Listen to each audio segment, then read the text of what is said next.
In today's video, I'm going to be showing you the most important line that you can memorize as a Nimzowitsch defense player, because the line I'm about to show you is what white goes with the most often against the Nimzowitsch in online chess. But before going into that, a quick message from today's sponsor, which, as you know, is me. What's good, y'all? Before getting into today's video, I wanted to mention that I'm giving out a 30% discount code for my over 28-hour Endgames course.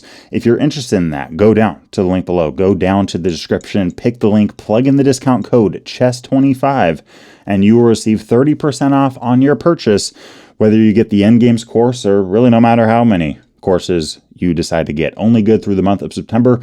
For those of you that get that Chess Endgames course, I hope y'all enjoy it. Let's now head over to the video. So the Nimzowitsch defense, great option for black against the move of e4. Very rare, very underplayed, very underrated, under everything. I mean, knight c6 here. I've had quite a bit of fun with this over the last couple of years. I do believe that this is a sound option for the black side that can get you great results. Again, I've had a ton of fun with this against strong competition. And on this channel, I've covered multiple options that we can see, including the Colorado counter gambit against the move of knight f3. Okay, now this move here is a reason why a lot of players don't play knight to c6. If you do see knight f3, at this point, you know, hey, there's different options. You could play e5, which is the engine move. You could play d5 here if you want to, you know, give white a different look than what they're used to. You could play f5 with the Colorado counter gambit. Now, is this the most sound move? No. Is it fun? Yes. So, hey, might want to go check it out. For quicker time controls, I don't recommend you play this when you're going for your GM norm or anything, but knight c6. I'm going to be showing the most common moves from white. Okay, the most common move from white is d4, and you can play d5 here. Okay, d5's sound move, great move. But we're going to be going over the Kennedy, because I love the Kennedy variation, and it performs very well in online chess when you know what to do. Now, there's different things that white could do here, but the most common move is d5. White most commonly plays c4. We're going to sprint our knight over to g6. 1, 2, 3. Boom. From here, if you can get your bishop on c5, you're going to do it. You're going to do it there. And with knight f3, knight f6. I'm showing you all the most common moves from white. We have a5, castling, kingside, and then d6 or d6, and then castling kingside. Okay, in a lot of ways, those two moves are interchangeable, just depending on which one you want to play first. I've seen players go with either option. You could even throw in h6 right now, to be honest. But yeah, either one is fine. And then you're going to look towards castling kingside. And if we're looking at the most common move that we see in online chess, it's kind of weird. We see bishop g5 the most often, and then we kick the bishop. And then white often goes, yeah, never mind. I'm going to go back. I'm not going to take that knight, which is honestly a good idea on their end. But here, you know, you could take the bishop. That's the engine move. But I like b6. I like it. I like this tension here. And white will often, right, whether I'm playing this kind of setup against the Scandinavian defense, which I have a course on that as well. You know, I have that course out. It's really the Nimzowitsch defense Kennedy variation, but for white against the Scandi, it's the same idea. If white takes on c5, this is great for us. We capture back, and this bishop no longer protects f4. Okay, so white here most often plays knight b5, and here is kind of where the memorization will stop, depending on which move you choose. Okay, there's multiple options here that I like. The engine likes rook b8. I don't know. It has it up there. I don't know if I would pick that. I would probably go with knight h7 or bishop g4 or knight f4 or knight h5. Any of these are really strong, really aggressive, and they put pressure on the white side in a great way.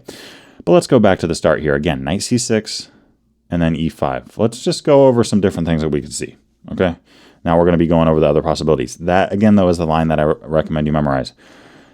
Swinging this knight over to g6, placing that bishop on c5, playing knight f6, castling kingside and then d6, or the other way around once a5 is played. Either one's fine. And then, yeah, from there you can kick the bishop, play b6, ready for them to capture back so that you can take towards the center. That's why b6 is played there, right? We don't want to take away from the center there and give them leverage with d6 stuff. And if, okay, knight b5 or whatever, I don't know what this knight's doing. I guess you're attacking c7. I'm not that worried about it. I'm going to attack your king, right? And we can go with one of the options that we mentioned. Now, with e5, there are different things that white could do. For example, white could take And against this, you could take on e5. You could also play d6. I have a course on this as well. Not this exact position, but this type of Charlick gambit idea. This kind of position can easily transpose into the Charlick and opening against d4. But really the idea here is that we're going to play queen e7, knight f6, get our bishop out, get it active, castle queenside fast, and have a rook aim towards the opponent's queen. I've played this kind of position a ton, and it's just a fun game. It's just a fun game of chess. Okay, so that's one option available. If they do take, you can play d6 if you want to. And if they play knight f3, you're in a Scotch game now, which again is a big reason why a lot of players don't want to go into this. What I would propose, though, is that, sure, you might not be an e5 player. You're probably not. I mean, you're watching this video on the Nimzowitsch defense. But is your opponent a Scotch player? Probably not. Probably not. And, I mean, we can take on d4, and we have very close to equality, if not a dead even position, according to Stockfish, when we take on d4. So this is a sound position. You just got to find something that you like here. Okay? I'm not saying you got to do it. I'm just saying, sure, you might not be used to this, but your opponent probably doesn't play the Scotch or the Scotch gambit either. So just be on the lookout for that. But d5 is the most common move. And, you know, the engine loves it. The engine loves this move, d5. But I love playing against it. Knight e7. And by the way, if d6 here, this is a common concern. I don't recommend taking that. Just keep on with your plan. Hey, if white wants to leave it there, we're going to take with the bishop. Great. Not with the pawn, because that really messes up our pawn structure. Take with the bishop, we're up a pawn. Cool. And if you do take on c7, which you have to as white if you want to have a fighting chance in this game, in terms of the theory, okay, true. d5 is weak. But once you play knight c3, we can play knight f6, or even bishop b4. We could even look to take that knight if we do see bishop to d2, play knight f6, and even look towards breaking with d5 here. And we have a super fun position, great development. 2 knights on the king side of the board, taking out a ton of space. And if you play the engine move taking, we can castle, get the heck out of there. And we're looking towards putting our rook on d8 and eyeing up that pawn. Now, if you push it, we're not losing here. I know that this is scary, having this passed pawn. But you know what else is scary? Having your king in the center with 1 piece developed when your opponent has 5 pieces developed. Right? Now, sure, white could try queen to d2, in which case there's multiple options, including knight to d5 and bishop to e6. But I'm taking black here any day of the week, any time of the day, you name it. I mean, this is just such a fun position. I mean, d6 is not going to make it. We can hurl these pawns down very quickly if we'd like to. One of our rooks is going to land on c8, maybe b8. I mean, we're just looking at a very fun game here. White, on the other hand, I'm not sensing their attacking chances. The other move here that might seem a little bit scary is f4, and I've seen this a bunch in bullet chess online against, you know, strong players, but it's just bad. Knight g6, and here white can't push or take. If you push, queen h4 with check. Queen h4. If you play g3, thanks for the pawn, thanks for the rook. If you play king to e2, thanks for letting us check you. If you play king d2, in this case, we could take on e4, but better is knight f6, right? If we do have a capture here, we'd love to take on e4 with check. I've had this happen before. The king runs, okay, queen f2, right? I mean, by the way, if the king goes to d3, thanks for the queen, right? Which is arguably the best thing white could do, actually, but king e3 there is just bad. Bishop c5 with check. Why are you letting us get more attackers in with tempo when we were already up so much development and activity? But okay, if white does play king e2, king d3, we could throw in a check on c5 there. We could play knight a4 with check. We could just keep chasing that king around. If you play king to c4, we can continue attacking, continue putting pressure on the king. I mean, your king's on c4 as white. I mean, come on. And if you take, then the game's over. So that's a very fun line. If white takes, you can check, and then you can just pre-move this. I don't care what white plays here. Your knight's not under fire. No matter what they do, including g3, take the pawn, and in this case, you can take the rook.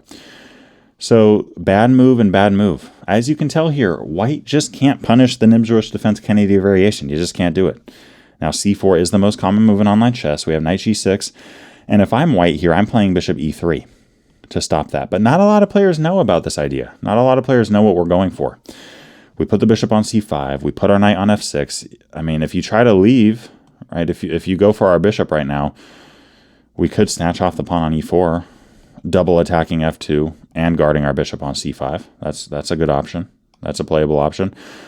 You could also throw in a check there. Okay, so you got different options there. But with bishop d3, the most common move, we'll play a5. This is a good move, right? Even a5 is interchangeable, okay? But I tend to like just getting this pawn on a5 quickly, staking out that space, and then continuing. But this is really the structure that you want. You want your king castled. You want this pawn on d6, pawn on a5, slowing things down. This is the kind of structure we're looking for. And if white plays bishop g5, we will gladly let them take our knight. We now have the bishop pair, but more importantly, white is lacking defense on the dark square, specifically f4, and we're going to look to throw our knight into f4 with a very active attacking game. And if you play g3, okay, you did stop us from doing that, but okay, h3 is weakened now. You play rook e1, we have different options here. h5 is a great one, looking towards h4. If you really want to get fancy, you could play a4 there, taking out space on the queen side as well. And white can't even take because you take on a4, and if the queen takes the rook, I know the rook looks good, but it's not, because if you do that, black has queen takes f3. We're looking towards a g2 mate, and I mean, we're also threatening bishop takes f2 with mate. I mean, if you play bishop f1 here, we could simply take that pawn off and the game's over. So, I mean, white here can really fall into trouble. If we do see bishop e3 here, we have b6. White the most often takes. And by the way, the reason I don't like taking on e3 is because white captures back, and I know the engine just barely likes it more for black, but now this rook is active, and now f4 and d4 are covered. I don't like that. I know these are doubled, but how am I going to attack this guy? I mean, if I attack it, white just easily defends it. They just easily guard it, and it's like with their queen, and it's like, okay, what now? So for that reason, I like b6. If you want to strengthen f4, I need you to play g3. And the moment you play g3, then the light squares are weakened, which is what we want. So b6 there, but again, white will often take that, whether you're playing this kind of system as black or as white against the Scandi. And with knight b5 here, our ideas stand the same. I mean, our pawn structure is super solid here. We got double attackers on b4. This bishop is horrendous. Your bishop is on the same color as your pawns. Our bishop is on the opposite color of our pawns. So our bishop is much stronger. And just to show off some ideas here that you can think about, bishop g4 is a good one, putting pressure on this knight. You're thinking about knight h4. That is a possibility in some positions. I mean, if you see like bishop c2, knight h4, that bishop can't help out. That knight is getting attacked twice, and only the pawn can capture back. I mean, that's great stuff. We could even look towards knight h5 and knight f4 there, putting double attackers on g2. Okay, if h3, we just bring it back. That didn't really fix anything for white. If you play g4, we'll gladly take.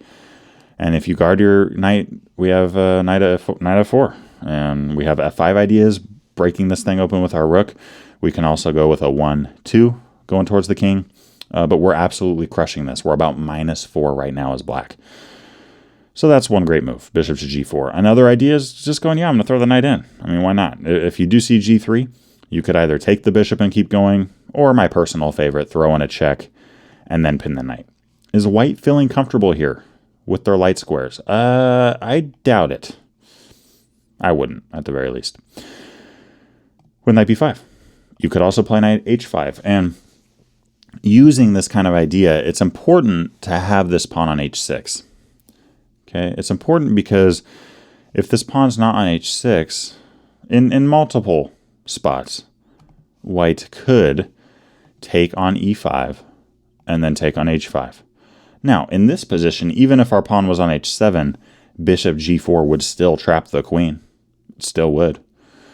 But in positions where our opponent still has their dark square bishop, sometimes the queen can get some help, right? If our pawn is on h7, that is. But in either case, having your pawn on h6 is a good idea. You're looking towards f4, right? Learn how to draw an arrow, Solomon. You're looking towards the square of f4. And again, if white plays g3, they have weakened their light squares, which is really the best thing they can do. They don't want our knight jumping into f4 with another knight ready to fill in for it. And again, if knight takes e5, we can take.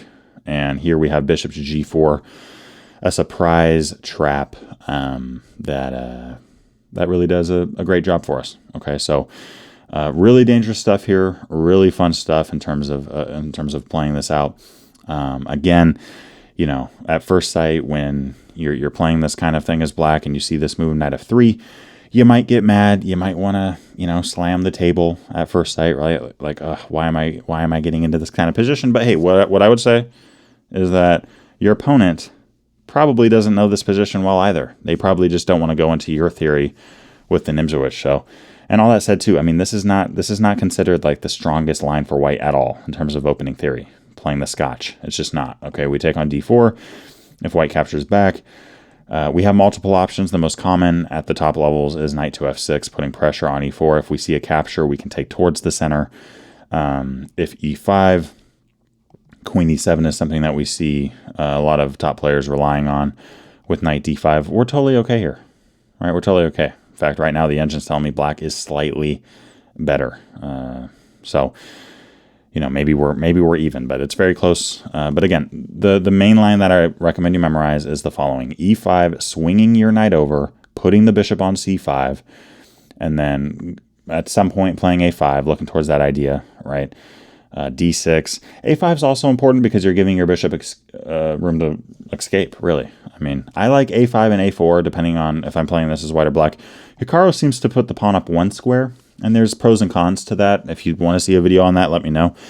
But at the end of the day, in either case, the bishop does get some room to breathe, and you're going to, you know, go with h6 there, b6, take back, and then at this point, you have so many rich moves that give you a super fun attacking game on the king side. Hope you enjoyed this one. And yeah, that 30% off discount code, good until the end of September, is chess25. Plug that in. You will get 30% off no matter how many courses you decide to invest in. I appreciate y'all more than you know, and I'll see you over in the next video. Peace. I wanted to finish this video out by giving a big thanks to Walter, Steve, Rob, that's a lot of Robs, Ray, Roger, and the rest of my Patreon community. I appreciate you guys a ton. If you guys haven't checked out the Patreon before, there are some exclusive benefits that you gain by becoming a member, and I look forward to seeing y'all in the next video. Peace.